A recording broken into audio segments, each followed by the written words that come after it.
Baik, Assalamualaikum warahmatullahi wabarakatuh. Sebelumnya, perkenalkan nama saya Muhammad Rizky, NIMIA 22 10 11 400 991 dari mahasiswa Universitas Pamulang, Prodi Teknik Informatika. Di sini saya ingin menjelaskan dari tugas Arkom atau Arsitektur Komputer.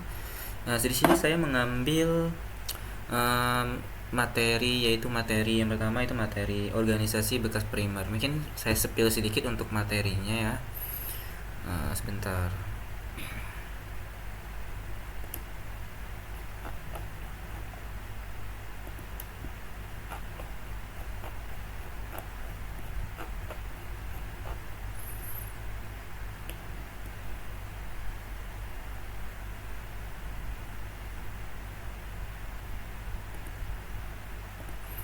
Baik, di sini mungkin saya spill sedikit dulu sebelum saya tutup materinya. Mungkin sini tadi saya bilang bahwa materi yang saya bawa adalah materi organisasi berkas primer, di mana di sini beberapa poin-poin mungkin saya akan menjelaskan sedikit saja karena memang waktu sangat terbatas. Saya akan menjelaskan inti-intinya saja. Oke. Karena bentar.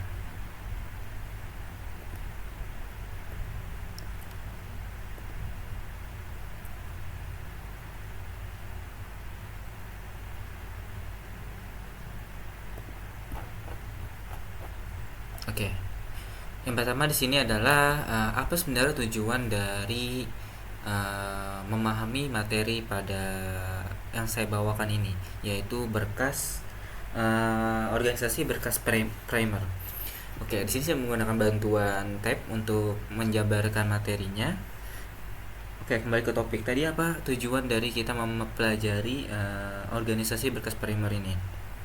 Oke, tujuannya adalah kita di sini memahami konsep dasar apa itu organisasi berkas primer. Yang kedua adalah mengetahui macam-macam metode organisasi berkas. Dan yang ketiga adalah mengetahui pengukuran kuantitatif file. Seperti itu, teman-teman. Oke, kita lanjut ke materi.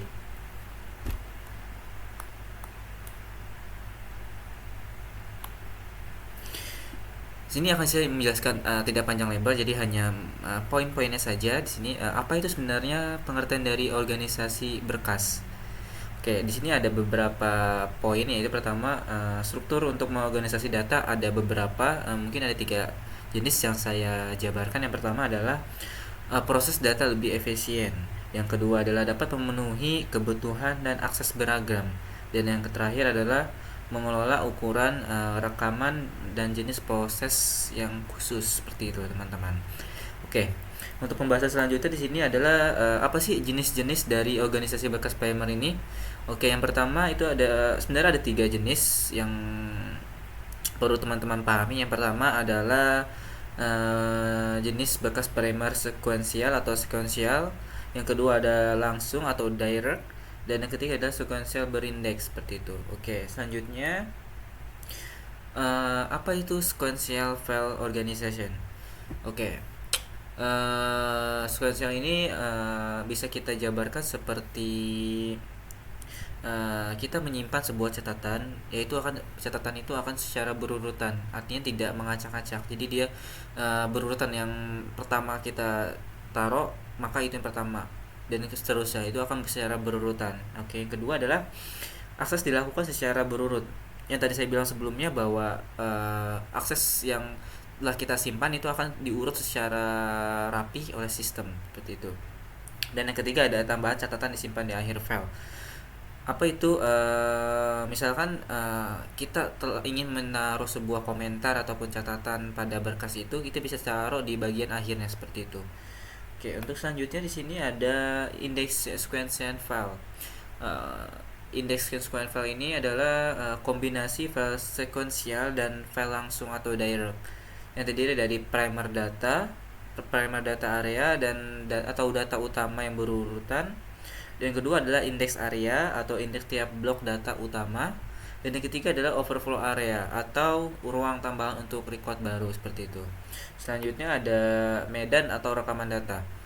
Di sini yang disebut dengan medan adalah atau field ataupun nilai yang berisi atribut ataupun kayak seperti nama, tanggal dan lain sebagainya, seperti itu. Yang kedua adalah rekaman record ataupun kumpulan beberapa medan seperti itu. Yang terakhir ada kunci primer dan sekunder. Selanjutnya ada berkas data. Mohon maaf sebelumnya kalau emang saya menjabarkan terlalu cepat, saya akan menjabarkan lebih lambat lagi karena emang keterbatasan waktu sekali lagi. Oke, di sini ada namanya berkas data. Berkas data ini adalah kumpulan dari banyaknya rekaman seperti itu teman-teman. Yang kedua, berkas data ini juga disimpan pada perangkat eksternal, jadi tidak tersimpan dalam sistem ini ataupun komputer ini, jadi di luar eksternal seperti itu. Dan pada saat menggunakan berkas data ini tidak disarankan mencampur tipe rekaman yang berbeda karena akan mengakibatkan filenya rusak seperti itu. Dan terakhir adalah contohnya seperti berkas mahasiswa. Selanjutnya ada yang namanya directory file, yang dimana directory file ini berisi kayak nama file, ruang yang digunakan dan tersedia, pemilik file, dan struktur file dan format record seperti itu. Selanjutnya di sini ada yang namanya pengukuran kuantitatif. Sorry. Nah, pengukuran kuantitatif ini ada beberapa kriteria yang teman-teman wajib pahami. Yang pertama yaitu untuk mengukur performa file itu ada R, ukuran record, TF atau waktu pengambilan record, atau TN waktu akses berikutnya, TI atau waktu insert, TU waktu update, TX atau waktu baca seluruh filenya, dan terakhir ada TY atau waktu reorganisasi seperti itu. Oke, di sini saya akan bahas selanjutnya untuk pertama yaitu ada insert, update, delete. Apa itu insert, update, delete? Yang pertama adalah insert record atau TI yang tadi kita sebutkan sebelumnya, atau berfungsi sebagai untuk menambahkan data baru. Yang kedua ada update record atau TU, itu fungsinya untuk memperbarui isi recordnya. Selanjutnya ada delete record, yaitu berfungsi sebagai penanda record sebagai penghapus seperti itu. Oke, selanjutnya ada namanya organisasi file. Apa itu organisasi file? Organisasi file adalah jenis organisasi file ada beberapa tipe. Contohnya seperti file atau tumpukan, sequential file, dan indexed sequential file, indexed file, direct file, dan inverted dan multi-less file seperti itu. Oke, kita bahas yang pertama yaitu pile atau file ya, atau tumpukan. Jadi tumpukannya atau file ini adalah rekaman yang disimpan berdasarkan urutan kedatangan ataupun urutan masuknya si file ini seperti itu. Yang kedua adalah tidak berurutan atau panjang record bervariasi. Yang ketiga adalah cocok untuk data mentah sebelum diproses. Jadi sebelum diproses file ini sangat cocok untuk diolah seperti itu. Untuk selanjutnya ada yang namanya kinerja file. Ada namanya kinerja file atau tumpukan, kinerja file tumpukan seperti itu. Dia adalah misalkan record size atau fungsinya untuk ukuran rata-rata file ataupun nilai plus pemisah. Jadi ada file plus nilai dan plus pemisah. Jadi kayak digabung gitu loh. Yang kedua ada fetch record atau TF. Fungsinya untuk tinggi karena pencarian serial. Yang ketiga ada insert time atau TI. Dia fungsi untuk cepat karena ditambahkan di akhir seperti itu. Yang ketiga ada update atau TU, tergantung posisi recordnya aja. Oke, selanjutnya di sini ada rumus umum. Di sini ada rumus umum yang bisa mungkin saya bisa kasih dulu untuk rumusnya biar lebih jelas ya.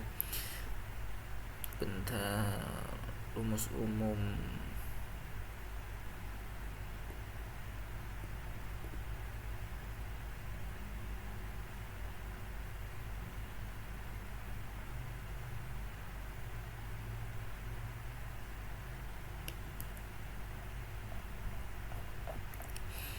Di sini harusnya ada rumus umumnya. Sebentar. Rumus.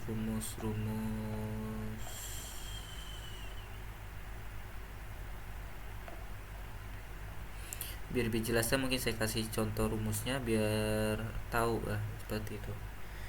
TI mana ya, bla bla TI STRW. Nah ini baik, untuk contoh rumusnya itu seperti ini. TI S plus R plus BTT dan plus TRW. Ini alamat akhir dari file diketahui satu record baru ditetapkan, ditambahkan ke ujung dan di akhir dari pointer ini diperbarui. Seperti itu. Ini rumus yang bakal kita pakai pada saat menghitung berkas yang ada gitu. Oke, mungkin itu aja yang bisa saya sampaikan karena waktu tidak cukup. Misalkan saya lanjutkan di bagian perhitungannya, jadi cukup sampai di sini saja yang bisa saya sampaikan. Mohon maaf jika ada kesalahan perkataan atau terlalu cepat pada saat saya menjelaskan. Mohon dimaafkan. Mungkin itu aja, kurang lebih mohon maaf. Assalamualaikum warahmatullahi wabarakatuh.